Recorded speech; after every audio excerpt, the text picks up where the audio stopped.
It's a gorgeous morning out here on Estero Bay, the back bay of Estero Island, Fort Myers Beach.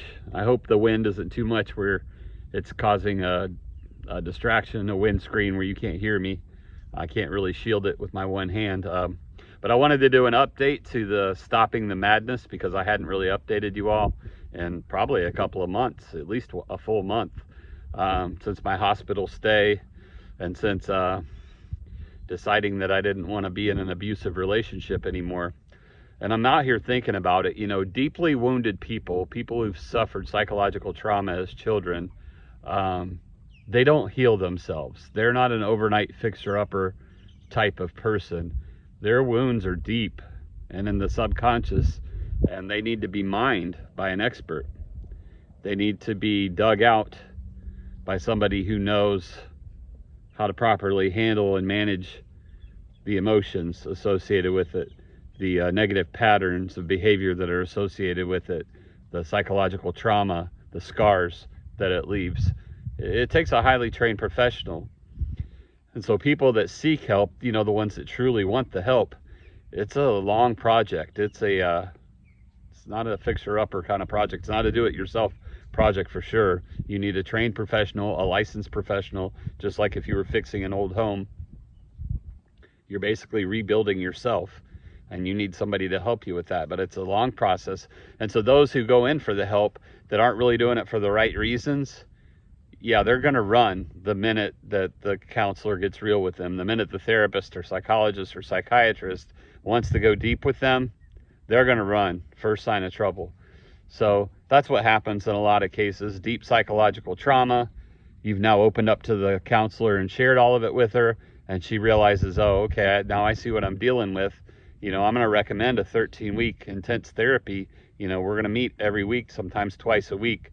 And yeah, the person who wasn't in it for the right reasons ain't going to sign up for that. There'll be 1,000,001 excuses why that's not going to work for them, even though it might be 50 years of built up trauma and scarring. They don't have 13 weeks to give to that. No, they just needed a patch. They needed a Band-Aid, or they needed it as a tool, as a weapon or a manipulation tool. And they weren't really in it for the help. They weren't really in it for the healing. They weren't really in it for the long haul to really be a better person and to find out who they are. No, it was a Band-Aid. It was a manipulation tool. Sometimes it's weaponized against the people they love. And so that's where I'm still at. Still trying to get off this island, still trying to get away from the beach and away from a toxic, abusive relationship. You know, I wish that she would be serious about getting the help, but I knew going in ever since August that it was a ploy. It was a means to an end. People are just objects to be used. And I do understand, because she was treated as an object as a child and has been her whole life, just been an object. So she feels like she can objectify people because, I mean, it worked for everybody else, right? But it hasn't served her well. And she's going to go on telling the lies that she's always told herself, that she's got this, that she's good, she's made it this long without dealing with stuff, and she'll just keep burying it and dealing with it, right? She never needed anybody's help. She's got this all on her own, but she's majorly codependent, one of the most codependent people that I've ever known. But if you ask her, her version of the story, her delusion, the lie she tells herself is, I got this, I've done it all on my own. She's never even been on her own. Since age 15, has always had the help of somebody else or their parents. But that's her story to tell, not mine.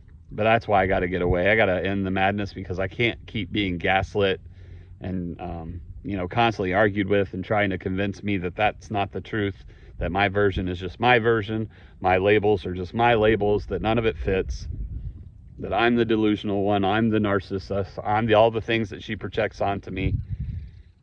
Well, I mean, if you didn't want the help, why did you reach out to a counselor? Oh, you were just trying to manipulate me to win me back. And how well did that work out? By the time this video is posted, I won't even be on Fort Myers Beach anymore, and she'll be left to pick up the pieces yet again and wonder why, even though being the common denominator in every failed relationship, and this will be many, why she's alone, why she was abandoned yet again, why she can't trust people, especially men. and she'll make herself to be the victim. That'll be her lie that she continues to perpetuate, the delusion she perpetuates, the gaslighting she'll do with her family and friends and everyone else to make them believe that she's the victim. She was abandoned by me, she's been abandoned by men all her life, and she's always the victim.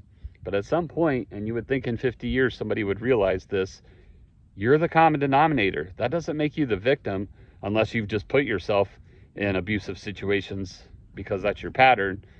That's not her pattern. Her pattern is to be the one who abandons. Her pattern is to be the one that abuses and victimizes and objectifies people and uses them. She's the narcissist, but she don't want to own that label, and she don't want to own anything but victim status, and that's on her. She's allowed. It's her story to tell. I just wish she would tell herself the truth. All right, Doyle out.